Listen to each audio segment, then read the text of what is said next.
बहुत समय पहले की बात है। किसी गांव में शंकर नाम का एक वृद्ध व्यक्ति रहता था।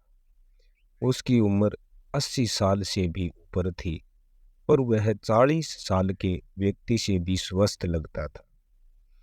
लोग बार बार उससे उसकी सेहत का रहस्य जानना चाहते, पर वह कभी कुछ नहीं बोलता था। एक दिन राजा को भी उसके बारे में पता चला और वह भी उसकी सेहत का रहस्य जानने के लिए उत्सुक हो गए। राजा ने अपने गुप्तचरों को शंकर पर नजर रखने को कहा। गुप्तचर भेष बदलकर उस पर नजर रखने लगे।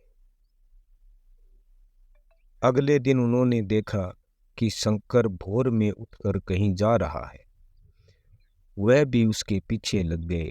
शंकर तेजी से चलता चला जा रहा था। मीलों चलने के बाद वह एक पहाड़ी पर चढ़ने लगा और अचानक ही गुप्तचरों की नजरों से वह गायब हो गया। गुप्तचर वहीं रुककर उसका इंतजार करने लगे। कुछ देर बाद वह लौटा। उसने मुट्ठी में कुछ छोटे छोटे फल पकड़ रखे थे और उन्हें खाते हुए चला जा रहा था।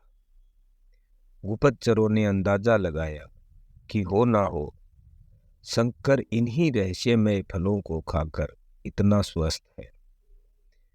अगले दिन दरबार में उन्होंने राजा को सारा किस्सा कह सुनाया। राजा ने उसे पहाड़ी पर जाकर उन फलों का पता लगाने का आदेश दे दिया, पर बहुत खोजबीन करने के बाद भी कोई ऐसा असाधारण फल वहां नहीं दिखा। अंततः थक हार कर राजा शंकर को दरबार में हाजिर करने का हुक्म देता है। राजा शंकर से कहता है कि इस उम्र में भी तुम्हारी इतनी अच्छी सेहत देख हम प्रसन्न हैं। बताओ तुम्हारी सेहत का रहस्य क्या है।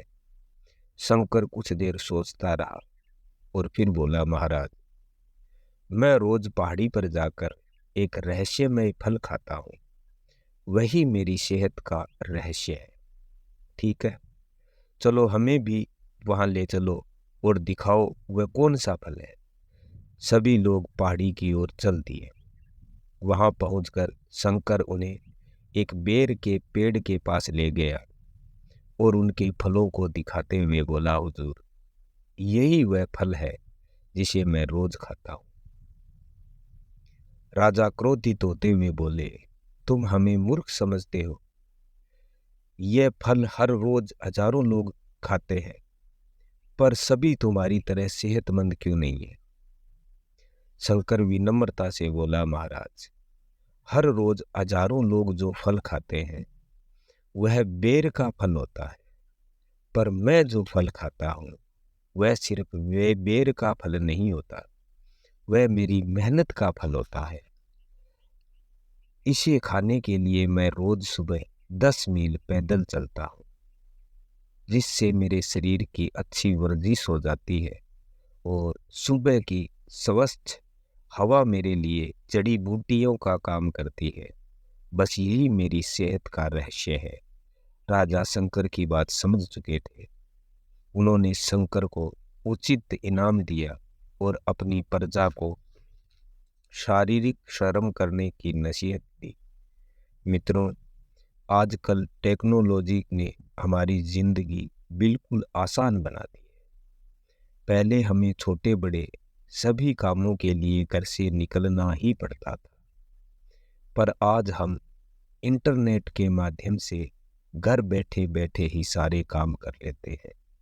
ऐसे में जो थोड़ी बहुत फिजिकल एक्टिविटी के जो मौके होते थे वह भी खत्म होते जा रहे हैं और उसका असर हमारी सेहत पर भी साफ देखा जा सकता है। WHO के मुताबिक आज दुनिया में 20 साल से ऊपर के 35% लोग ओवरवेट है और 11% एब्स है। ऐसे में जरूरी हो जाता है कि हम अपने सेहत का ध्यान रखें और रोजमर्रा में जीवन में शारीरिक श्रम को महत्व दें। धन्यवाद।